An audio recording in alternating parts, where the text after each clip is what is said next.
guys, it's Sonia Jordan here with Elite Agency Realty, and I kind of just wanted to talk about first-time home buyers and the mistakes that they need to avoid. There are a few out there, but I'm only going to talk about three today. Okay, so we're only going to go over three real quick. Just so you guys know, and just so you guys have that knowledge and know, moving forward, what not to do. Okay, so the first thing I want to talk about is not fully understanding the cost of home ownership. Okay, so if you're renting right now, obviously you'll pay your rent and you may pay some utilities, and then of course you'll have maybe your cable and little bills like that you may have in there. But when you are a homeowner, when you do become a homeowner, there are other expenses in there and bills that you didn't have before. So you will now probably have to pay water, sewage, trash even. There are HOA fees that's associated with some homes.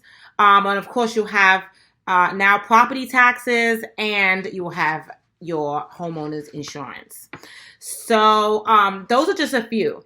On top of that, of course, you will have your maintenance, your general things that, household things that may need fixing, repairing, things like that. So you definitely want to, account for that. And you definitely want to make sure that you have a good a home warranty plan that you have, and just have some money set aside for those type of repairs. Okay, and I know a lot of people renting, they don't expect that, they don't think about that, but that is something that you need to think about as well.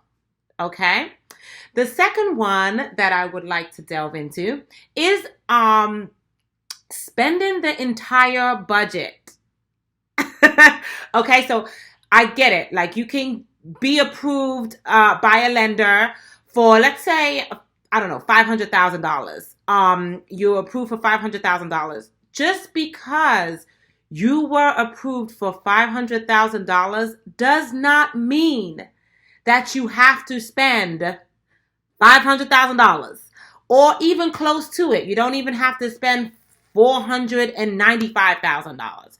You don't have to spend what you have been approved for or qualified for.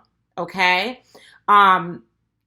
Most lenders look for, when they do their numbers, they prefer for people not to spend more than 25% of their gross monthly income on housing. So you want to make sure that you don't overspend and then put yourself in a situation, because like I mentioned in the first point, there are other expenses and things that come up that you probably don't expect or you haven't thought about. So you definitely want to make sure that you don't overstep and cause yourself any problems.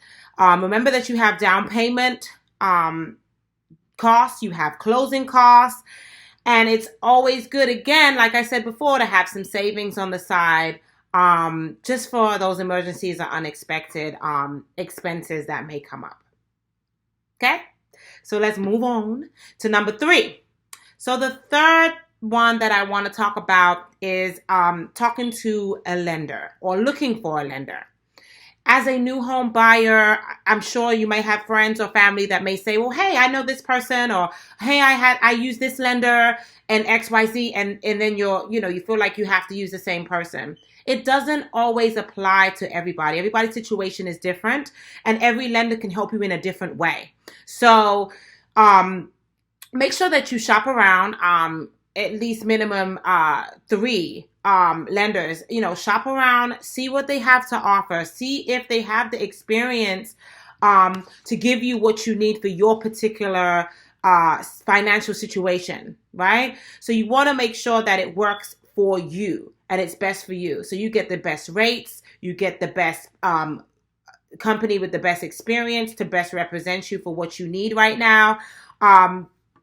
So you definitely want to make sure that you look for those lenders and do not run your credit everywhere. Please don't do that.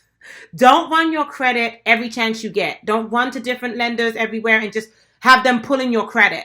because that is detrimental to you. You don't want to keep having everybody pulling at your credit every other day.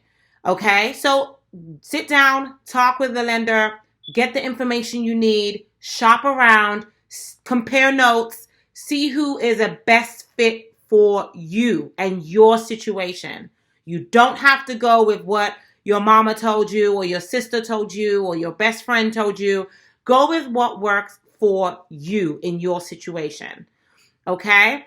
So those are just some 3 pointers that I want to put out there, because those are very common ones that common mistakes that people make as new home buyers. And I just want to help you guys avoid those, because you need that information. So, again, if you have any questions or anything for me, my information is on my page. You can reach out to me there, or you can see our website at eliteagencyrealty.com. All right, guys. I hope you enjoy the rest of this rainy day.